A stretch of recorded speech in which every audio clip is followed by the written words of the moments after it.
Bonjour, nous sommes le lundi 8 juin 2026 et le sujet est l'opérateur SFR qui accepte d'être racheté par ses trois concurrents qui sont Bouygues Telecom, Free et Orange. Nous allons voir quel opérateur acquiert quelle section de SFR. Valorisé 20,35 milliards d'euros, l'année dernière ils avaient fait une offre à 17 milliards, là ils ont monté à 20,35, 21 milliards en ajoutant des compléments. SFR pourrait tomber dans la main d'Orange, Free et Bouygues Telecom d'ici le second semestre 2027 si tout se passe bien.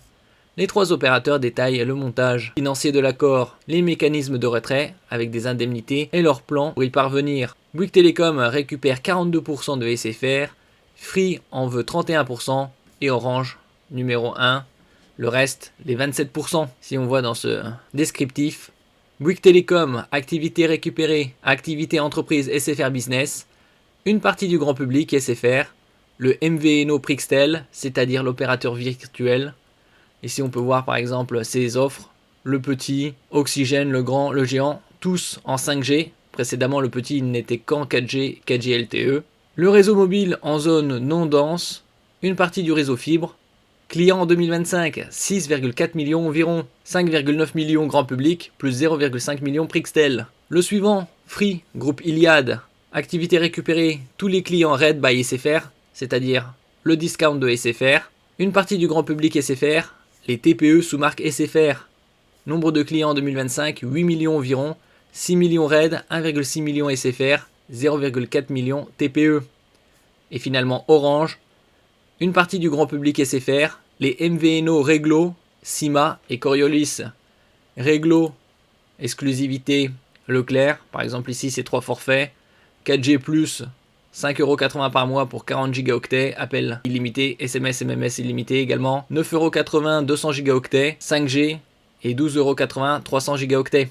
En ce qui concerne Sima, ici on peut trouver de nouveaux forfaits, je vous en avais parlé précédemment. Forfait international, ici ils sont au nombre de 2, à 12,99€ par mois, 200 gigaoctets, 35 gigaoctets de roaming, internet depuis 126 destinations, très intéressant. Et pour 3€ de plus, vous passez à 350 gigaoctets en France métropolitaine et 35 gigaoctets roaming. Le 12,99€ est déjà très intéressant en soi, 126 destinations. Je mettrai tous les liens en description. Et le dernier Coriolis, on peut trouver par exemple des forfaits ici, tous en 5G dorénavant.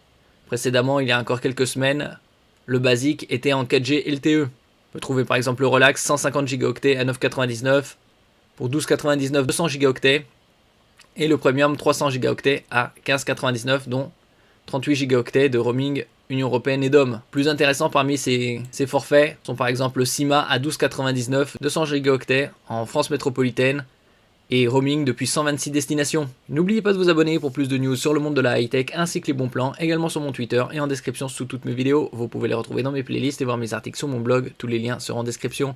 N'oubliez pas de mettre un j'aime, un commentaire, de partager et de cliquer sur les liens en dessous de mes vidéos pour soutenir la chaîne. Free hérite du plus gros volume d'abonnés, en grande partie grâce à Red by SFR, le discount de SFR, qu'il récupère intégralement. On ne sait pas encore comment évolueront les offres, il est beaucoup trop tôt pour se projeter, bien évidemment. Il y aura potentiellement des hausses de prix. Nous verrons ça par la suite. Mais on peut imaginer que Free maintiendra les services actuels sur son réseau, ou incitera les abonnés Red à basculer sur ses propres forfaits. C'est possible. Bouygues Telecom récupère un peu moins de clients, mais prend l'activité la plus rentable, les entreprises avec SFR Business. Cela explique sa part majoritaire du chiffre d'affaires, 52% du périmètre, contre 27% pour Free et 21% pour Orange. Orange, opérateur national, dominant, numéro 1, prend logiquement le moins, en se concentrant sur une partie du grand public et plusieurs opérateurs virtuels, aussi appelés MVNO. Et donc rien ne changera avant le second semestre 2027. Merci pour votre écoute et à la prochaine.